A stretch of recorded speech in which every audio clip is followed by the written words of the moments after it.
Lectura del Santo Evangelio según San Mateo. En aquel tiempo Jesús subió de nuevo a la barca, pasó a la otra orilla del lago y llegó a Cafarnaún, su ciudad. En esto, trajeron a donde él estaba a un paralítico postrado en una camilla. Viendo Jesús la fe de aquellos hombres, le dijo al paralítico: «Ten confianza, hijo, se te perdonan tus pecados». Al oír esto, algunos escribas pensaron: «Este hombre está blasfemando». Pero Jesús, conociendo sus pensamientos, les dijo: «¿Por qué piensan mal en sus corazones? ¿Qué es más fácil, decir se te perdonan tus pecados, o decir levántate y anda? Pues para que sepan que el Hijo del Hombre tiene poder en la tierra para perdonar los pecados», le dijo entonces al paralítico: «Levántate, toma tu camilla y vete a tu casa». Él se levantó y se fue a su casa. Al ver esto, la gente se llenó de temor y glorificó a Dios, que había dado tanto poder a los hombres. Palabra del Señor.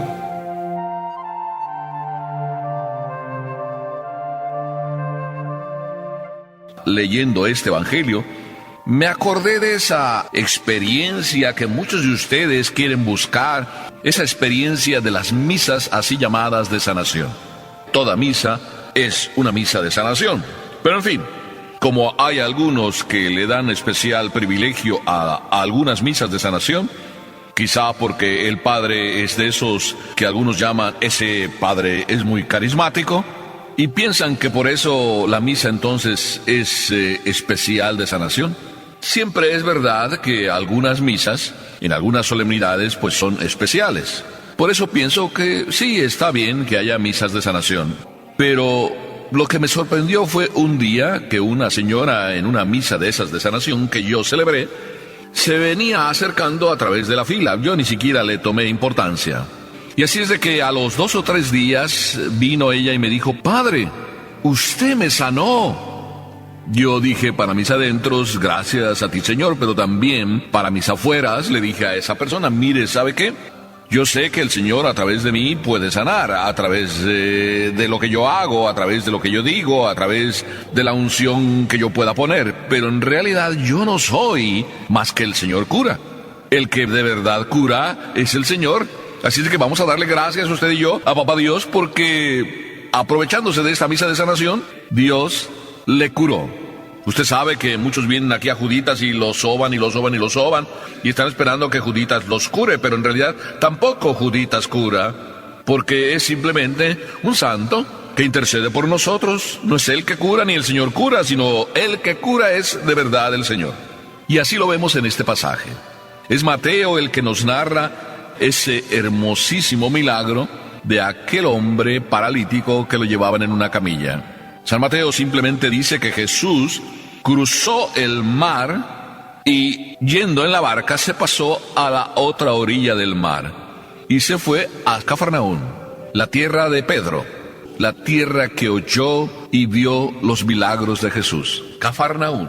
Los otros evangelistas narran que estaban en la casa y entonces, desde el techo, descolgaron al paralítico en la camilla porque no había lugar para que lo pudieran meter. Era tanta su fe que no les importó de quién era la casa. O mejor dicho, sí sabían de quién era la casa, pero sabían que no iba a pasar nada porque era más importante sanar.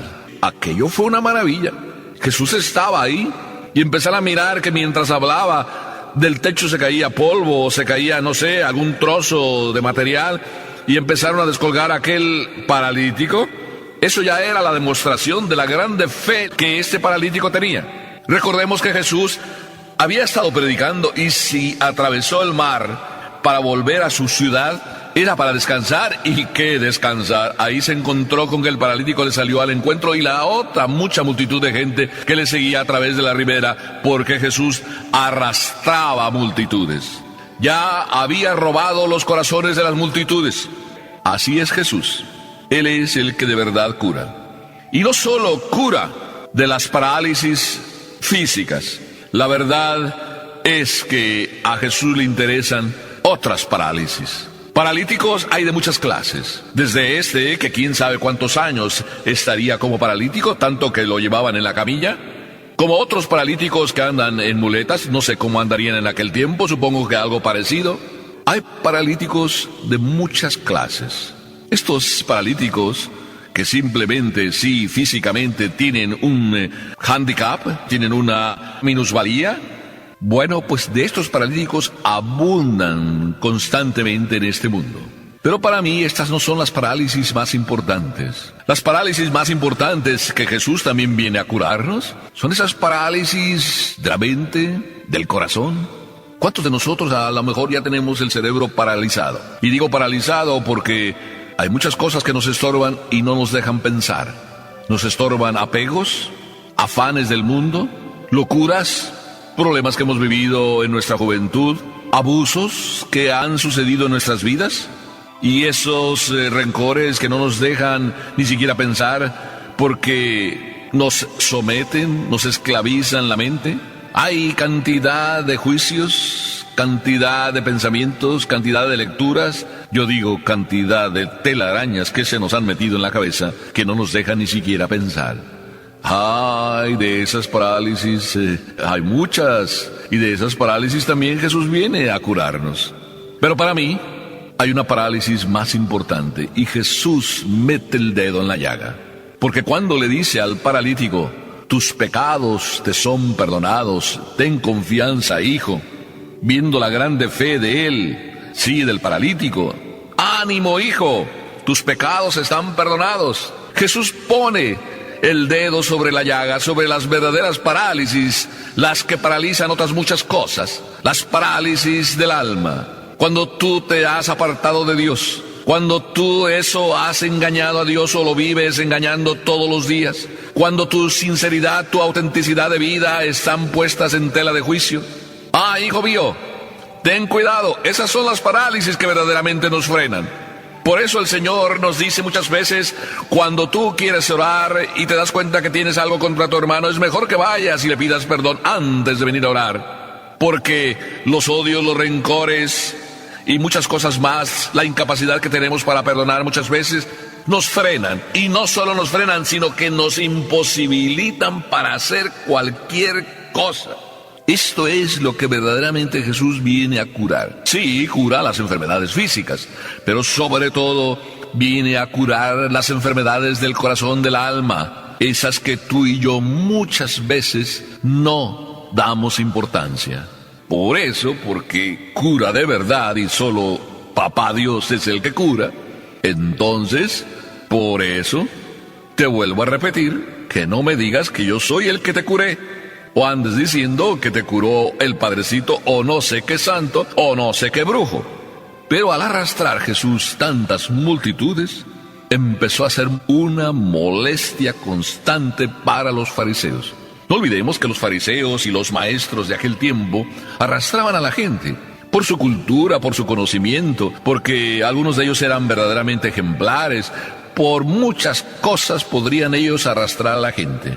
Y Jesús empezó a ser molesto, vamos a decir así, la molestia de los fariseos sobre el caso Jesús.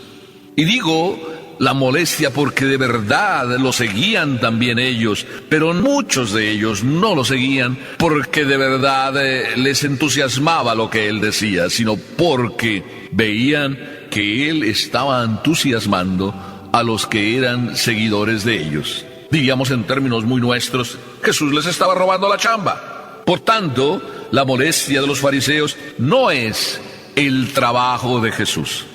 Yo pienso que no es el trabajo de Jesús lo que realmente molesta a los fariseos, sino que Jesús les quite el trabajo. Sí, se está llevando a la gente. La culpa la tenían ellos, porque también Juan el Bautista, mucha gente arrastraba por su autenticidad de vida. Y él fue tan humilde que cuando la gente se le empezó a ir con Jesús y algunos de sus discípulos empezaron a preguntar, oye, ¿a quién seguimos? Mira que se están yendo con él. Y San Juan Bautista fue tan sencillo, tan humilde como para decir, conviene que él crezca y yo disminuya. No eran así los fariseos, o por lo menos muchos de ellos. No decían, conviene que él crezca y nosotros desaparezcamos. Les preocupaba entonces que les robara la chamba. A nosotros nos puede pasar a veces lo mismo, que alguien empieza a irse con otros, que era nuestro amigo, que era nuestro seguidor, que era nuestro fan, y nos empezamos a llenar de envidia, a sentirnos molestos porque ya no viene con nosotros? Déjalo, hijo mío. Si en el otro camino, siguiendo a la otra persona, esta persona que te seguía a ti crece, déjalo. No importa a quién siga, qué persona sea y a quién siga, porque lo más importante es que todo mundo crezca y llegue al conocimiento de Dios. Bueno, había un tema por el cual los fariseos dizque se molestaban, por la misma razón que Jesús dijo al paralítico. Jesús no le dijo, ánimo, toma tu camilla y vete. Quizá hubiera sido lo más sencillo. Sino le dijo, hijo, ánimo, tus pecados te son perdonados. Se saltó la parálisis física para entrar en la parálisis moral, espiritual, quizá la causa de las otras parálisis. En la mente de Jesús estaba bien claro que Él no era un salvador, ni histórico, ni político, sino un salvador de corazones, de almas. Nos podríamos preguntar, ¿tú y yo también somos salvadores de almas? Sí, tú, mamá y papá, ¿por qué no? ¿Piensas que solo el sacerdote es el que le toca esa misión? Si tú, papá y mamá, eres casi igual que yo, a ti te toca también meter a tus hijos ahí en el cielo. Y todo lo que tú hagas para eso debe ser para que tus hijos entren junto con tu esposa y tú mismo al cielo. Por tanto, qué importante es lo que los fariseos decían. Y también qué importante es lo que Jesús dijo. Parece que ahora estoy yo poniéndolos ya como amigos a los fariseos y Jesús, y que ya parece que yo mismo quiero arreglar la situación. No, los fariseos tenían razón. ¿Quién puede perdonar los pecados sino solo Dios? Está blasfemando. Tenían razón. ¿Quién puede perdonar los pecados? Solo Dios. Y Jesús le está diciendo a este paralítico, hijo mío, ánimo, tus pecados te son perdonados. También Jesús tiene la razón. Por fin, entonces, ¿quién tiene la razón? Los dos tienen la razón. Jesús tiene poder para perdonar los pecados. ¿Por qué? Por la misma razón que dicen los fariseos. ¿Quién puede perdonar los pecados sino solo Dios?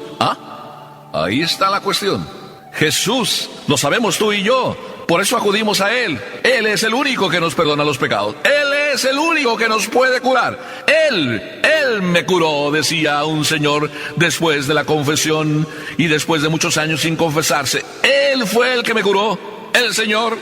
Por eso, ¿qué razón tienen los fariseos en decir quién puede perdonar los pecados sino solo Dios? Y Jesús, para que ellos descubran que no es el Galileo, que no es el simple hijo de María, que no es el simple hijo del carpintero, sí, para que ellos descubran, entonces Él dice, levántate y anda. Porque ¿qué es más fácil decir, se te perdonan tus pecados? O decir, levántate y anda. Pues para que ustedes sepan que el Hijo del Hombre tiene poder en la tierra para perdonar los pecados, es decir, para que ustedes sepan que quien le va a decir al paralítico, levántate, toma tu camilla y vete a tu casa, y eso se realizará, es más que el hijo de María y el hijo del carpintero. Entonces fue que le dijo, levántate y anda. Y aquel hombre se levantó y caminó. El poder de Dios está en Jesús. No solo Jesús tiene el poder de Dios porque es Dios. Y no solo puede decir levántate y anda, sino también le puede decir tus pecados te son perdonados. Esa conclusión no la pudieron sacar los fariseos. Por eso, el paralítico, en camilla, por su grande fe, lanzado hacia abajo desde el techo, y por su fe creyó, por su fe fue curado. Y los otros, ciegos, torpes, los fariseos, molestos, solo porque Jesús les quitaba la chamba, y no creyendo, no pegaron el salto de la fe, se quedaron ciegos, paralíticos de alma, paralíticos de corazón. ¿Verdad que tú no quisieras ser paralítico de alma ni de corazón?